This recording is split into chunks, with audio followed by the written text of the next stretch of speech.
desenvolver seu negócio, trabalhar com tranquilidade, evitar problemas com o Ministério Público do Trabalho, com as instituições de proteção ao trabalho e, melhor do que isso, respeitar a dignidade da pessoa humana, respeitar cada pessoa e ainda poder empreender da melhor forma possível. Essa é a finalidade maior para você que vai assistir esse vídeo, porque deve estar cheio de dúvidas diante das situações ensejadas pela Covid-19. Ainda não saiu vacina específica, ainda não tem nada controlado e grande parte das pessoas está trabalhando em teletrabalho. Para você que está acompanhando o nosso canal, Clóvis Renato Direitos Humanos, lá no Instagram, Clóvis Direitos, você já deve ter visto que eu fiz inclusive um vídeo sobre trabalho em home office. Mas agora, muitas pessoas estão tendo problemas, estão havendo denúncias no Ministério Público do Trabalho e há muitos procuradores no país inteiro, muitos entendimentos divergentes e muitos advogados e advogadas com dificuldade em responder a esses pleitos, em atender a isso, e às vezes já tem até ações civis públicas propostas tanto pelo Ministério Público do Trabalho quanto pelos sindicatos. E aí, a nível tanto dos sindicatos, como vão trabalhar isso a nível preventivo, a nível de negociação coletiva, e das empresas, como vão enfrentar essa matéria, como trabalhar de forma adequada em home office, está gerando muitas dúvidas. E assistindo esse vídeo, você pode exatamente sanar quaisquer dúvidas, principalmente porque no dia 11 de outubro saiu uma instrução normativa diretamente, uma nota técnica, melhor falando, a nota técnica 17 de 2020 do Ministério Público do Trabalho. Uma ação muito importante, saiu de um GT nacional que uniu todas as coordenadorias praticamente do Ministério Público do Trabalho, dentro da Coordenadoria de Proteção e Defesa do Meio Ambiente do Trabalho, envolveu o CONALES, que é a Coordenadoria Nacional de Liberdades Sindicais, a GT de nanotecnologia, quer dizer, várias situações importantes que podem ajudar no seu dia a dia. E para você que estava com dúvida de como orientar a sua base, você a nível de sindicato e de representação, associação, de como trabalhar em home office, os servidores públicos inclusive, para você empresa que também está com dúvida de como orientar o advogado, tanto patronal quanto laboral, como orientar a nível de como será e como deve ser uma prestação de serviço que evite problemas tanto no judiciário quanto no Ministério Público. E diante desse estudo, desses peritos, pode-se dizer assim, que são os procuradores do trabalho, os procuradores regionais do trabalho, os subprocuradores gerais do trabalho, que compõem a carreira do Ministério Público do Trabalho, que é um dos órgãos do Ministério Público da União, você vai poder entender melhor essa situação. E o vídeo de hoje, ele traz essa perspectiva. A maior parte hoje do mundo está trabalhando em home office, sem contar aí as pessoas que infelizmente não estão podendo sequer mais trabalhar diante das dificuldades das quarentenas, países voltando às quarentenas. Então esse momento é um momento importante, como sempre nós vamos fazer essa reflexão juntos com relação a essa questão. E por que está gerando tantos problemas? Porque imagine aí, como diz aqui no Ceará, uma dificuldade grande. Imagine aí uma mulher, que um dos problemas maiores aí, por exemplo, para o pessoal da questão da mulher, é exatamente ter a jornada do trabalho, a jornada do estudo, a jornada com a família, quer dizer, e trabalhar em 3 turnos constantemente. Aí você imagina, como dizem aqui brincando no Ceará, é você imaginar uma mulher que trabalha, que estuda, que tem valor, tá lá tá às vezes grávida, tá com meninos cuidando das crianças, ainda tem toda que administrar a demanda no trabalho. E se você encontrar tudo isso, como tem umas imagens aí na internet, a mãe sentada na cama trabalhando em home office e as crianças tudo brincando em volta, e toda hora tendo que ficar atenta com relação a se a câmera está ligada, ficar atenta se o microfone está ligado, para não vazarem exatamente contextos ligados ao lar dela em si, quer dizer, em que hora é que está acontecendo, quais são os momentos de trabalhar, quais são os momentos de descanso, o direito à desconexão. Então é importante que você, acompanhando esse vídeo, você vai exatamente sanear e avançar com relação a essas questões. Para que você entenda, o Ministério Público do Trabalho, como eu disse há pouco, ele integra o Ministério Público da União. O Ministério Público da União tem na Constituição, ele se subdivide em Ministério Público Federal, Ministério Público do Trabalho, o Ministério Público Militar e o Ministério Público do Distrito Federal e Territórios. Né? Então vamos lá, MPU, né? Ministério Público da União, é MPT, MPF, MPM e o MPDFT. Então, dentro dessa contextualização, essa nota técnica 17 de 2020, que saiu no dia 11 de outubro de 2020, ela se reporta ao MPT. Então, o MPT, com seus procuradores, fizeram esse estudo em grupos de trabalho ligados à proteção e defesa do meio ambiente do trabalho. Achei muito poderosa a nota técnica. Não é muito comum vermos no Ministério Público do Trabalho notas técnicas assinadas por praticamente todas as coordenadorias, e ela está assinada e chancelada. Normalmente nós vemos notas técnicas saindo por coordenadoria ou pela própria Procuradoria-Geral do Trabalho. Então a gente vê que realmente é um grupo de estudos e trabalho que já apresentou uma proposta interessante. Ponto muito bom para você que vai ler essa nota técnica é você observar os considerandos. A nota, do jeito que ela foi publicada aí, ela tem em torno de 11 páginas. Dessas 11, 5 páginas são de considerandos. Para quem é do direito, estamos até no grupo de Amo Direito, quem gosta de estudar direito, quem gosta de ver essas perspectivas sociais, vai encontrar, por exemplo, nos considerandos um material fartíssimo a nível de tratados internacionais sobre direitos humanos ratificados pelo Brasil, a nível de considerando decisões ligadas aos tribunais internacionais ligados aos direitos humanos, decisões ligadas à interpretação de pactos internacionais, além de interpretações sobre as normas constitucionais aqui da República Federativa do Brasil, que tem a ver com a dignidade da pessoa humana, com os direitos sociais no artigo 6º da Constituição, com os próprios direitos e garantias individuais no artigo 5º da Constituição, com o artigo 7º da Constituição, com o artigo 8º, o 7º com vários direitos individuais, o artigo 8º com o direito coletivo do trabalho nessa mesma perspectiva. Então você vai encontrar várias situações, e apesar de ser o Ministério Público do Trabalho, por que eu digo apesar? Porque infelizmente no Brasil, quando fala de servidor público, a competência em regra é do Ministério Público Estadual e do Ministério Público Federal. Mas quem tem mais aptidão, assim eu compreendo, para trabalhar com as questões do trabalho é o Ministério Público do Trabalho. E eu digo, nesse caso, para os servidores, por quê? Porque você não vai poder utilizar,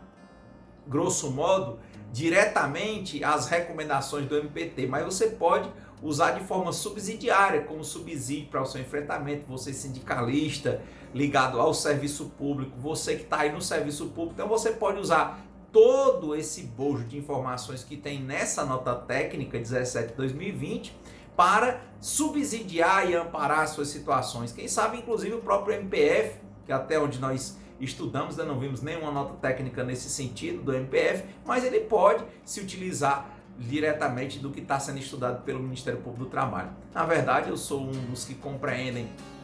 que o ideal era termos tido uma ampliação de fato da competência da Justiça do Trabalho, como aconteceu com a Emenda Constitucional 45 de 2004, mas infelizmente o Supremo Tribunal Federal restringiu e tem restringido muito essa competência da Justiça do Trabalho. Então, pela lógica, esse vídeo vai servir tanto para você da iniciativa privada quanto para os servidores públicos. Para quem é da iniciativa privada, você vai utilizar diretamente essa nota técnica. E para quem é do serviço público, você vai usar de forma subsidiária as suas fundamentações. Logicamente, a nota em si, a nota técnica nos seus parâmetros, nas suas diretrizes, mas nos considerandos e nos artigos que eles utilizam, tanto de tratados internacionais sobre direitos humanos quanto de normas nacionais como a Constituição, você vai logicamente poder usar diretamente. Então, parabéns ao Ministério Público do Trabalho, parabéns aos procuradores, procuradoras, tanto os do trabalho quanto regionais e subprocuradores gerais, que atuaram para elaborar essa nota técnica. De fato, ela traz diretrizes para a atuação, sistematiza, nós já sabemos que a instituição Ministério Público do Trabalho ela tem essa sistematização, organização muito interessante, ela tem internamente, por exemplo, as próprias câmaras de coordenação e revisão, tem a Câmara de Coordenação e Revisão, para exatamente uniformizar a atuação dos procuradores do trabalho em âmbito nacional. Ela tem exatamente um Conselho Nacional do Ministério Público do Trabalho, é importante, além de, logicamente, um Conselho Nacional do Ministério Público, que engloba todos os ministérios públicos, né, em linhas gerais, o MPU nas suas 4 vertentes, quanto o MPE. Então, nesse ponto, é válido, e hoje a gente vai apresentar aqui algumas linhas gerais desses considerandos. Nesses últimos vídeos nós temos colocado os textos, às vezes para que você possa ter uma visão mais precisa, mais adequada sobre o que tem na norma, e logicamente você vai analisando a nossa leitura, a nossa reflexão acerca de cada um dos temas que vem colocados aí junto dessas notas técnicas, junto dessas normas, tanto nacionais quanto internacionais, que nós estamos utilizando. Então, na primeira página da nota técnica 17/2020, o Ministério Público ele começa trazendo uma reflexão para apresentar de onde vem as coordenadorias, qual é a coordenadoria específica que está concentrando todas as coordenadorias nesses grupos de trabalho ligados à questão de trabalho no Covid durante essa pandemia, nas quarentenas, e trabalho GT ligado aí à nanotecnologia. Então é importante que começa encetando a coisa por esse grupo ligado ao meio ambiente do trabalho, e ao final a assinatura por praticamente todos os coordenadores nacionais das coordenadorias nacionais de atuação do Ministério Público do Trabalho. Então, logicamente, depois desse primeiro considerando, eles vêm trazendo dados reflexivos aí importantes, principalmente quando eles olham, por exemplo, dizendo que eles consideram que em recente pesquisa e nota técnica, potencial do teletrabalho na pandemia, um retrato do Brasil e no mundo do IPEA de 2020, mostra-se que no Brasil o teletrabalho é possível para 22,7% das ocupações. Diz abaixo, inclusive, na América do Sul, diz aí que no Chile 25,7%, e de países desenvolvidos como Luxemburgo 53,4%, e pode aprofundar as desigualdades entre unidades da federação, pois os estados como o Distrito Federal só poderia ter uma capacidade aí de 31,6%, São Paulo apenas 27,7%, o Rio 26,7%, e podem ser favorecidos em detrimento de estados como o Piauí, que só tem condições, conforme esses dados do IPEA, para 15,6%. Já o Pará,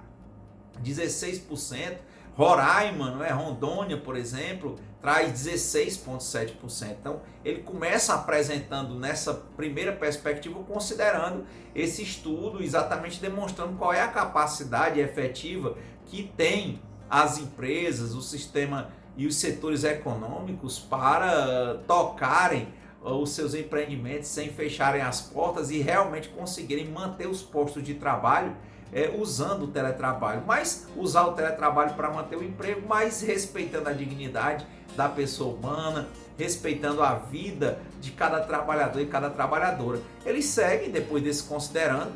É importante que você observe cada considerando, nós estamos pensando alguns dos principais para que você possa fazer a sua análise, tecer a sua reflexão. Eles dizem exatamente que o teletrabalho, essa questão de ética a nível mundial, diz que o artigo 6º da CLT equipara os meios telemáticos e informatizados de comando, controle e supervisão para fins de subordinação jurídica aos meios pessoais e direitos de comando, controle de supervisão do trabalho alheio, por exemplo. Então, dentro da mesma perspectiva, já estão mostrando que tem disciplinamento na Constituição, tem disciplinamento na consolidação das leis do trabalho, além dos tratados internacionais. E eles seguem exatamente dizendo que nas normas de saúde e segurança, eles falam que o teletrabalho ele deve ser realizado de forma a garantir a excelência e condições de qualidade quanto ao seu desempenho, favorecendo a proteção social do trabalho, que exige necessária observância aos parâmetros da ergonomia e, em especial, a norma regulamentadora número 17, seja quanto aos equipamentos, mesas, assentos, etc., seja quanto à postura física e principalmente quanto à organização do trabalho, que leva em consideração aspectos como normas específicas de produção,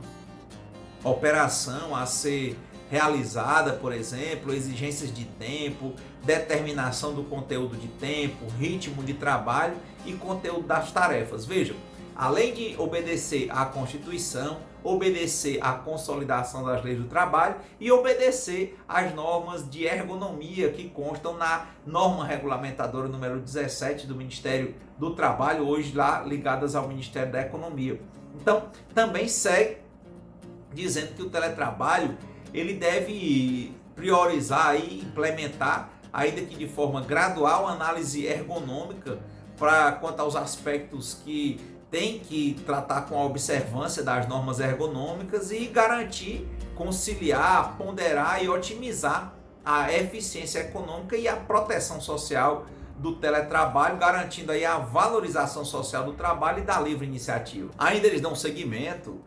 considerando, por exemplo, essa questão no Brasil da Lei Orgânica da Saúde, a Lei 8080 de 90, que prevê que a saúde é direito fundamental do ser humano, devendo o Estado prover as condições indispensáveis ao seu pleno exercício, conforme o artigo 2º do CAPT, e dentro dessa perspectiva sem excluir o dever das pessoas, da família, das empresas e da sociedade. Também dizem que a saúde, na forma traduzida pelos padrões internacionais da Organização Mundial de Saúde, é um estado de completo bem-estar físico, mental e social e não consiste apenas na ausência de doença ou enfermidade, e que bem-estar nesse mesmo padrão é um construto de natureza subjetiva com fortes componentes culturais. E por fim, nos considerandos, eles dispõem sobre a saúde que saúde mental, ainda neste mesmo quadro conceitual, é um estado de bem-estar no qual um indivíduo percebe suas próprias habilidades, ele pode lidar com o estresse cotidiano, pode trabalhar produtivamente e é capaz de contribuir para a sua comunidade. E com base nesses considerandos, eles partem exatamente diante desses fundamentos, esse GT ligado ao Covid-19 e ao direito do trabalho ligado aí à nanotecnologia, a fim de garantir formas adequadas de dignidade da pessoa humana, das pessoas que estejam porventura trabalhando de home office. Eles traçam 17 diretrizes. É interessante porque 17 diretrizes nós temos também na Organização das Nações Unidas, temos até vídeos aqui no canal sobre isso, os 17 Objetivos para o Desenvolvimento Sustentável. E é importante que dentre eles, alguns deles vão estar contemplados aqui nessa nota. Então, lógico, vamos aqui para a primeira diretriz. Primeira é respeitar a ética digital no relacionamento com os trabalhadores e trabalhadoras, preservando o seu espaço de autonomia para a realização de escolhas quanto à sua intimidade, privacidade e segurança pessoal e familiar, bem como em relação à obtenção, armazenamento e compartilhamento de dados fornecidos pelos empregados e empregadas, sem prejuízo, nesse último caso, das exigências legais aplicáveis. Veja, a ideia de ter momentos de escolha do trabalhador, a questão de preservação dos dados, a questão de reflexão de um diálogo verdadeiro entre trabalhadores e o próprio empregador, e sabemos que o diálogo entre trabalhadores e o empregador, por vezes, ele tem muita dificuldade diante da questão da hipossuficiência, como dizem às vezes os ditados populares, tem aqui no Ceará, no Nordeste, muito conhecido, que cabrito bom não berra, quer dizer, tem que ficar calado. E aí por quê? Por causa da hipossuficiência. E diante dessa questão da hipossuficiência, é importante aí a participação dos sindicatos representativos para usarem, por exemplo, dessas sugestões e inserirem questões nas normas coletivas, não é? Seja nos acordos coletivos de trabalho, seja nas convenções coletivas de trabalho. Então essa nota pode ser utilizada também para inspirar parágrafos, artigos, alíneas, né, dentro das convenções e acordos coletivos de trabalho. Já a segunda diretriz seria exatamente regular a prestação de serviços em regime de teletrabalho, mesmo no período de medidas de contenção da pandemia Covid-19, por meio do contrato de trabalho aditivo por escrito, tratando de forma específica sobre a duração do contrato, a responsabilidade e a infraestrutura para o trabalho remoto, bem como o reembolso de despesas relacionadas ao trabalho, realizadas aí pelo empregado nos termos da legislação trabalhista, da legislação aplicável à administração pública e das limitações, procedimentos e determinações dos órgãos de controle, observando várias questões, mas antes disso é importante que você perceba que tem que haver um contrato, um aditivo, e esse aditivo é importante que ele tenha a participação do sindicato da categoria. É importante que na convenção ou no acordo coletivo se coloque que esse aditivo, por exemplo, deve ser depois apresentado ao sindicato ou quem sabe até impor que os aditivos sigam os termos de convenção ou acordo ou que se submetam à prévia aprovação do sindicato da categoria. É importante que o sindicato, caso você discorde muitas coisas do seu sindicato, que, por exemplo, o sindicato também vai se submeter a essas questões, né? Caso, por exemplo, o sindicato aceite acordos que acabem por dar emperecimento, vergasto de direitos dos trabalhadores e trabalhadoras, é importante aí também ter a via da denúncia. Então, mas é importante ter esse controle e dentro dessas questões de respeito, eles colocam aqui no item 2.1 que o teletrabalho deve ser exercido em condições de qualidade de vida e de saúde do trabalhador, abrangendo não só a ausência de afetação ou de doenças, mas também os elementos físicos e mentais que afetam a saúde e estão diretamente relacionados com a segurança e higiene do trabalho. É importante que tem que haver esse respeito à norma regulamentadora 17, por exemplo, falamos nos considerandos, tem que ter respeito à ergonomia, tem que respeitar se o trabalhador ou a trabalhadora tiverem porventura doentes, né? Ter esse momento de desconexão. No item 2.2 dizem que o teletrabalho exige necessariamente adaptação e treinamento principal e complementar necessário, incluindo o treinamento mínimo para o teletrabalho para fins de qualificação e motivação das pessoas de forma a que sejam atingidos níveis adequados de segurança e higiene. E lógico que está falando de segurança, também está falando de saúde, para que tenha uma perspectiva de considerar inclusive as limitações das pessoas, ter um tempo de capacitação e que essa pessoa não seja rechaçada porque tem que passar porventura por algum período em que ela esteja desenvolvendo as suas atividades por meio do teletrabalho. E no item 2.3 diz que o teletrabalho exige comunicação e cooperação em toda a rede na qual se insere, seja no âmbito das equipes, dos grupos de trabalho, das chefias e de todos os demais níveis, inclusive o direito de o trabalhador ele ser informado periodicamente sobre o resultado do seu trabalho, sobre as atividades a desempenhar e outras questões objetivas. Ou seja, isso tem que ficar claro, não pode ser uma coisa que seja obtusa, que seja muito particularizada. E logicamente tem que ser o mais expresso, o mais claro possível. Por isso é importante essa questão desses aditivos respeitando a dignidade humana. Na diretriz 3, né, eles falam que deve-se observar os parâmetros da ergonomia, seja quanto às condições físicas ou cognitivas de trabalho, por exemplo, mobiliário e equipamentos de trabalho, postura física, conexão à rede, design das plataformas de trabalho online, e quanto à organização do trabalho, o conteúdo das tarefas, as exigências de tempo, ritmo de atividade, tudo isso deve ser conforme a capacidade do trabalhador e da trabalhadora. E quanto às relações interpessoais no ambiente de trabalho, formatação das reuniões, transmissão das tarefas a serem executadas, o feedback dos trabalhos executados, oferecendo ou reembolsando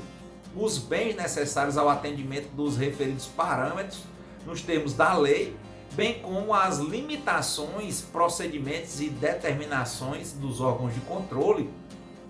tais como tribunais de conta no caso da administração pública. Veja que eu falei no começo do vídeo que essa questão é importante para a administração e mantém o que eu disse a nível dos parâmetros, mas você vê que a nota foi pensada tanto para a iniciativa privada quanto para o serviço público e pode ser utilizada logicamente. Agora, o problema é que se for para nível de fiscalização, inquérito, apuração e ação respectiva, o competente vai ser o Ministério Público Federal, de regra, não é? Aí, dentro dessa mesma linha de ação, é importante observar que o grupo de trabalho já teve essa preocupação, por isso que eu continuo dizendo a relevância de termos um Ministério Público específico para as relações no meio ambiente do trabalho.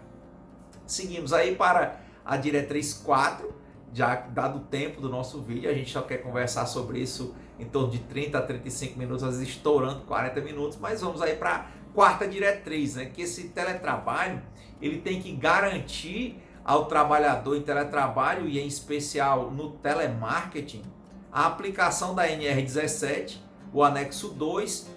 prevendo-se períodos e procedimentos adequados de capacitação e adaptação para a introdução de novos métodos ou dispositivos tecnológicos que tragam alterações sobre os modos operatórios dos trabalhadores, aí é importante, a garantia de pautas e intervalos para descanso, lembrar até inclusive a questão ergonômica, a questão das lesões por esforço repetitivo, né? Os intervalos para descanso, repouso e alimentação, de forma a impedir a sobrecarga psíquica, muscular, estática de pescoço, ombro, dorso e membros superiores com a devida adequação da equipe às demandas da produção, de forma a impedir a sobrecarga habitual ao trabalhador. Veja, já se preocupando com a questão do adoecimento do trabalho, que o teletrabalho é para realmente manter o desenvolvimento da atividade, manter o trabalhador com a vida digna por meio do seu trabalho, mas não é para gerar mais adoecimento do trabalho, não é essa a perspectiva. Portanto, no item 5, a diretriz diz que deve se oferecer apoio tecnológico, e lembre que naquela outra falava que tem que pagar, não é? A empresa se é para o trabalho, não é isso? Se tem que ter essa perspectiva que é necessária, às vezes exigir internet mais rápida, que consequentemente é mais cara, isso deve ser arcado pelo empregador, logicamente, assim como a questão dos equipamentos. Diz aí que deve oferecer apoio tecnológico, orientação técnica e capacitação às trabalhadoras e aos trabalhadores para a realização dos trabalhos que sejam feitos porventura de forma remota e em plataformas virtuais, nos termos da Convenção 142 da Organização Internacional do Trabalho, é mais um tratado internacional sobre direitos humanos, e do artigo 205 da Constituição. Já na diretriz 6 fala de instruir os empregados de maneira expressa, clara e objetiva, falamos há pouco, quanto às precauções a tomar a fim de evitar doenças, seja físicas ou mentais, e acidentes de trabalho, bem como adotar medidas de segurança, como intervalos e exercícios laborais. E vem para a diretriz 7, que deve observar a jornada contratual, ou seja, mesmo o teletrabalho tem que ter os momentos de descanso, os intervalos, não é? Na adequação das atividades na modalidade de teletrabalho e em plataformas virtuais, com a compatibilização das necessidades empresariais e das trabalhadoras e trabalhadores com relação às responsabilidades familiares, né? Pessoas dependentes sobre seus cuidados, na elaboração das escalas laborais, que eles devem acomodar aí essa realidade do trabalhador e da trabalhadora, as necessidades da vida familiar, especialmente nutrizes, incluindo aí a flexibilidade especial para trocas de horário e utilização de pausas, por exemplo. É importantíssimo que está sendo pensado, segue pelo oitavo, né, a oitava diretriz, dizendo que deve-se adotar modelos de etiqueta digital, em que se oriente toda a equipe com especificação de horário para atendimento virtual da demanda, assegurando aí os repousos legais e o direito à desconexão. Temos um vídeo sobre isso. Bem como medidas que evitem a intimidação sistemática, o bullying, no ambiente, também cuidar do mobbing, não é importante, né? No ambiente de trabalho, seja verbal, moral,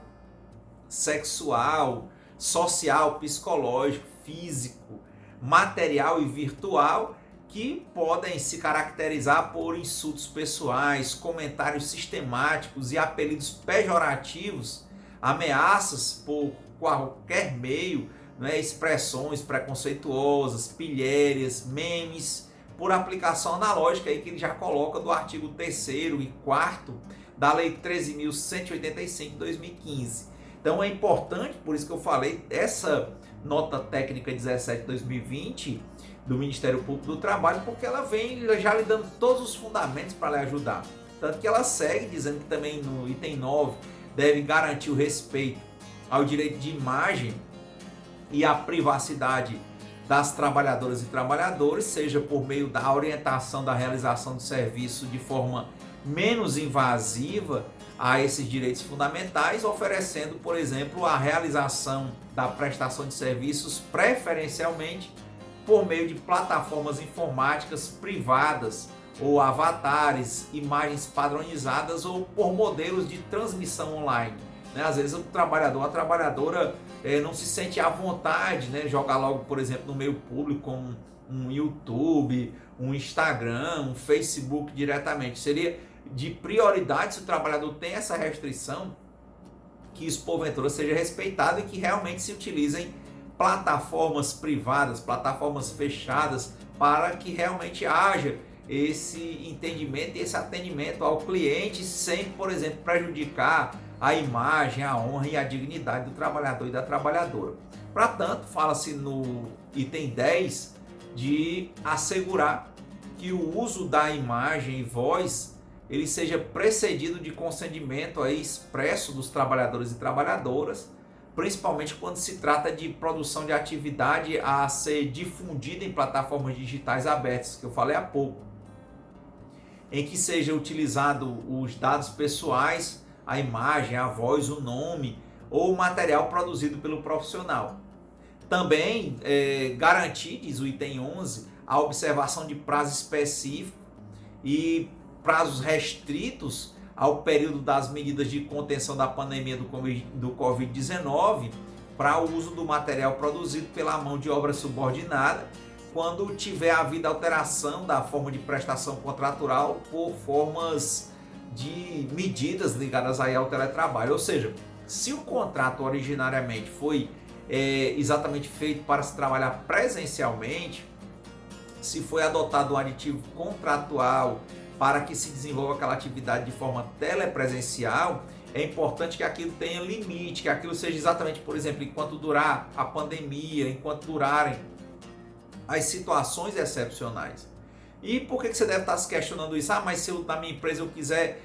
continuar agora é permanente. Aí veja que o empregado que está sendo sinalizado é que ele não é obrigado a aceitar, não é? Pode ensejar uma rescisão indireta do contrato de trabalho. Por isso que está sendo feito isso para a provisoriedade. Agora, novos contratos, logicamente que já se prevê essa adaptação, não é? E logicamente que se for fazer uma adaptação permanente para o trabalhador e para a trabalhadora, tem que ser algo que seja benéfico para ele. Por isso que tem que se prever a aceitação, porque senão pode gerar inclusive esse ônus aí para a empresa com uma rescisão indireta do contrato de trabalho, ação judicial, e que logicamente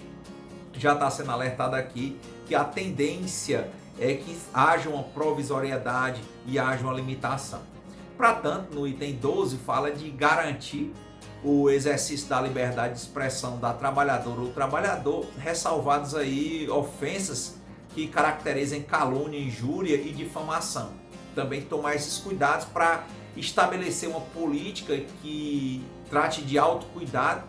para a identificação de potenciais sinais e sintomas de Covid-19, com a garantia de posterior isolamento e contato dos serviços de saúde na identificação dos casos suspeitos. Ou seja, também evitar que o trabalhador e a trabalhadora trabalhem doentes, não é porque está no teletrabalho que ela vai perder outros direitos. Fala na diretriz exatamente 14, já estamos quase chegando ao final, de garantir que o teletrabalho na forma da Lei 10.741 de 2003, o Estatuto do Idoso, seja oferecido ao idoso sempre de forma a favorecer a sua liberdade e direito ao exercício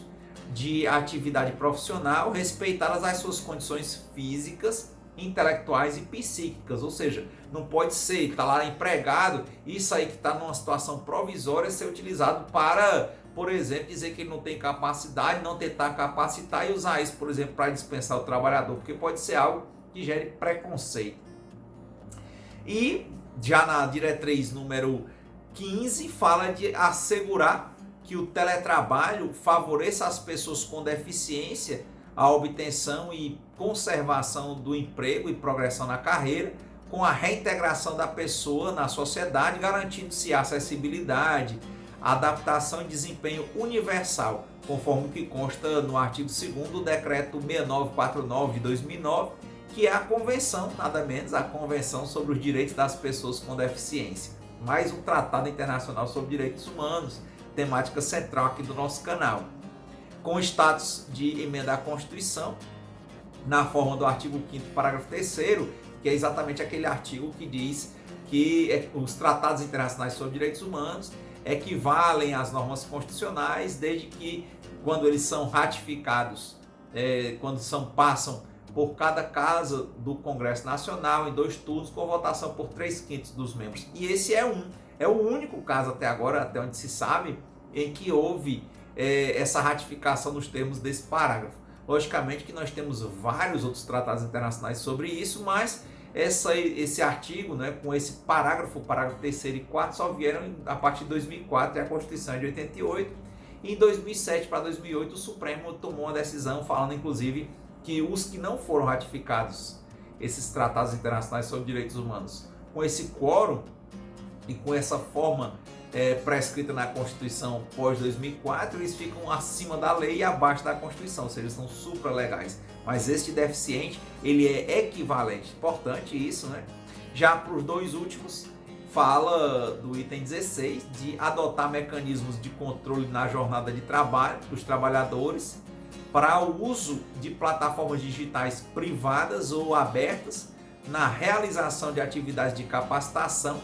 a qual é incompatível com medidas de redução da jornada de trabalho ou de suspensão do trabalho nos termos da MP 936 de 2020. Ou seja, também tem que haver promoção de capacitação sem prejuízo ao trabalhador e sem que isso implique, por exemplo, medidas de suspensão de jornada de trabalho, como está aí previsto na MP. E o último, né, ou a última diretriz, fala de estimular a criação de programas de profissionalização especializada para a mão de obra dispensada, podendo contar com o apoio do poder público para o caso de automação e a automatização das atividades resultar em eliminação ou substituição significativa da mão de obra nos termos do artigo 7º, inciso 27 da Constituição. E para hoje é importante, você vai olhar a assinatura no final aí, mais de 3 páginas de assinatura, todas as coordenadorias, e você pode acompanhar dentro dessa perspectiva. Acho que foi um vídeo importante, né? A gente dar uma leitura dessas questões, fazer uma leitura, refletir, pensar as questões, trazer breves comentários e vimos aí a diretriz, né? Não ter preconceitos,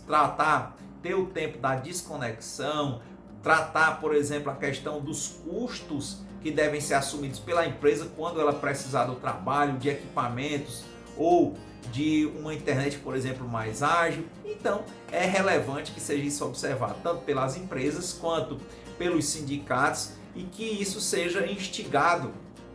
e inspire melhores instrumentos de negociação coletiva para todas as categorias. Então, para você que está nos acompanhando, obrigado, participe, se inscreva, divulgue, compartilhe nossas matérias e melhor do que tudo isso seja você a mudança que você quer ver no mundo. Ou seja, utilize esse material para você ser melhor do que você mesmo sem querer ser melhor do que ninguém. Então, obrigado, até a próxima.